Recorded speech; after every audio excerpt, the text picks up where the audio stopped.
Avance prophète. On ne connaît pas Dieu par la science. On ne connaît pas Dieu par l'âge. En fait, oh Seigneur, je vais m'éloigner de ces choses. Je vais m'éloigner de mon message. Vous connaissez l'histoire de Job et de ses amis qui se sont mis à parler. Et le dernier à parler, c'était le plus jeune d'entre eux. Et j'aime l'assurance et un peu d'arrogance avec laquelle il parle. Lorsque les autres ont fini de parler à Job et de le condamner, le dernier Eliou se met aussi à parler. Il dit: j'étais calme dans mon coin. J'étais le plus jeune, je me suis dit la sagesse allait parler. Je me suis dit les nombres des années, vu que vous êtes plus vieux, allez bien s'exprimer. Mais je me rends compte que vous n'avez rien réussi à dire à Job. Alors je conclus qu'en réalité en l'homme, c'est l'esprit, le souffle du Tout-Puissant qui donne l'intelligence. On ne connaît pas Dieu par l'âge. Tu peux être vieux et ne pas connaître Dieu. On ne connaît pas Dieu parce qu'on a lu la Bible. Abraham n'avait pas de Bible, mais il connaissait Dieu plus que toi. Jacob n'avait pas de Bible, mais il connaissait Dieu plus que moi. Élie n'avait jamais eu de Bible qu'une partie de la Torah. Mais il connaissait Dieu plus que plusieurs d'entre nous. Le seul moyen de connaître Dieu s'appelle la révélation. Si le Seigneur ne se révèle pas à toi, tu ne peux pas le connaître. Je prie dans le nom de Jésus que Dieu se révèle à quelqu'un ce soir. La lecture te permet d'apprendre des choses sur Dieu, mais la révélation te permet de connaître Dieu. C'est étonnant de constater qu'un Jean-Baptiste bébé avait une révélation qu'un Jean-Baptiste adulte a manqué. La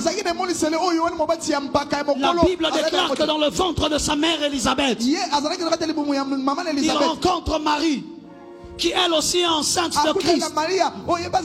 Lorsqu'il se salue, la Bible déclare, Élisabeth a dit: l'enfant a tressailli à l'intérieur de moi.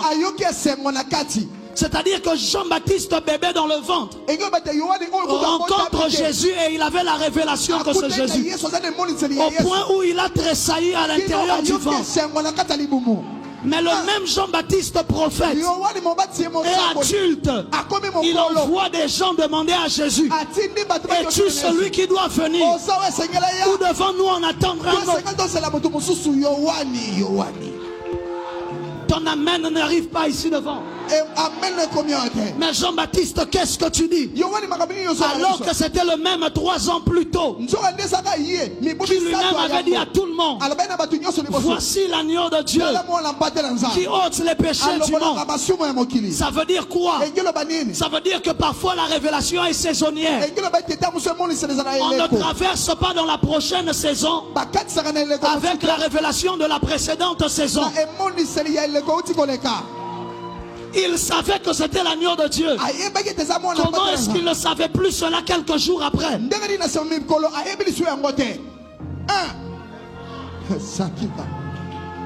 Voilà pourquoi ce n'est pas parce que Jésus t'est apparu un jour que ta vie est assurée.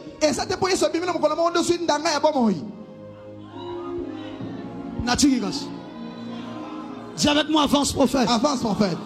Tu vas te rendre compte que malgré les expériences que tu as vécues, quelque temps après, tu as l'impression que ta foi a encore bougé. Parce qu'il y a des révélations qui ne sont que saisonnières. C'est une manne qui pourrit le lendemain. Si tu essayes de la manger demain, elle te crée des problèmes. Mais ma prière ce soir, c'est que tu reçoives une révélation éternelle de la personne de Jésus-Christ. Tu connais tellement de choses, mais connais-tu ton Sauveur? Connais-tu Jésus?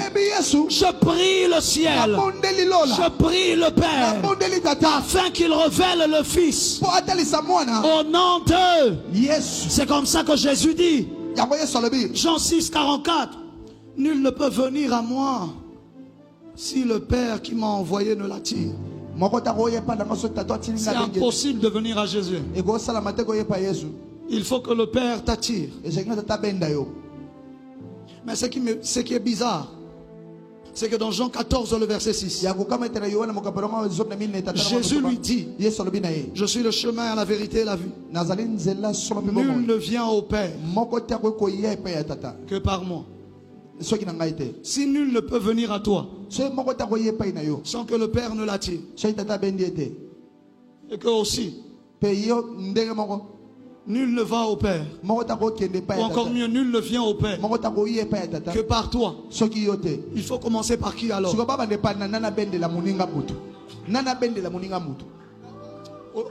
Bien.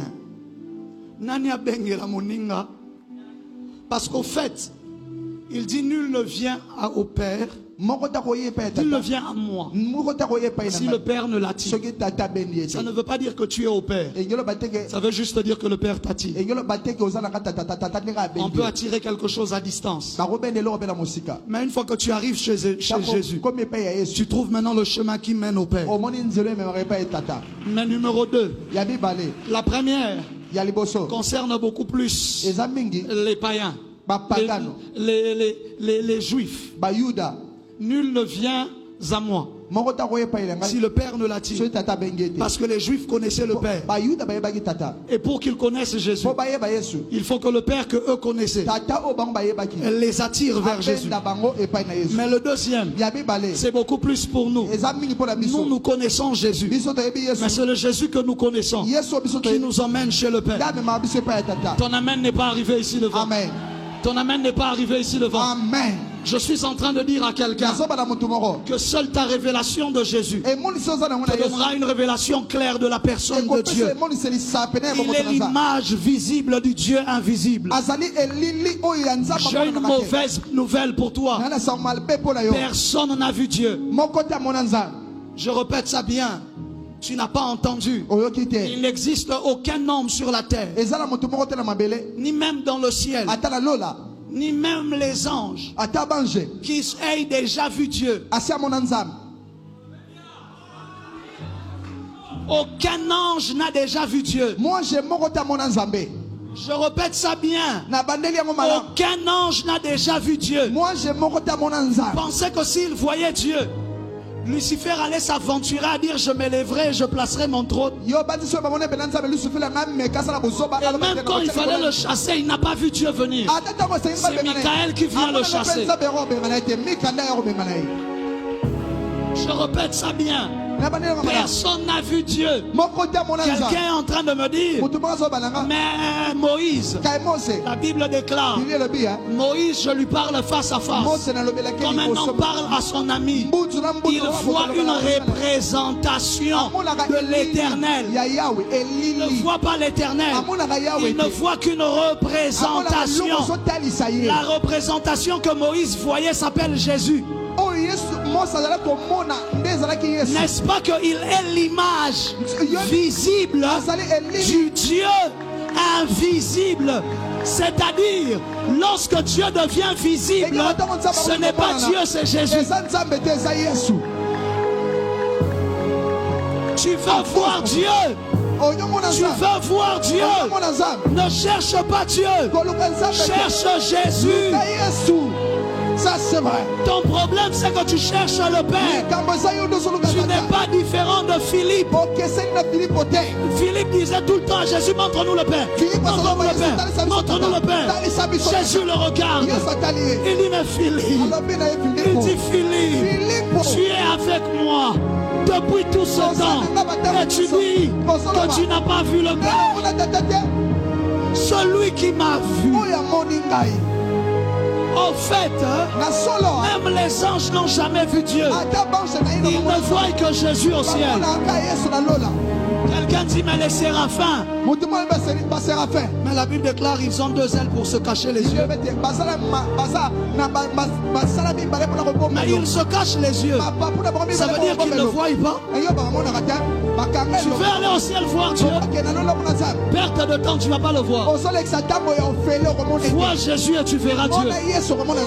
Ton amen n'est pas arrivé. Amen. Je prie ce soir dans le nom de Jésus que le Seigneur Jésus, le ressuscité du 3e jour, l'homme de Galilée, je dis l'homme de Galilée, celui que Salomon appelle le Narcisse de Saron. Oh, je prie qu'il se révèle à toi, que tu le vois, que tu le connais.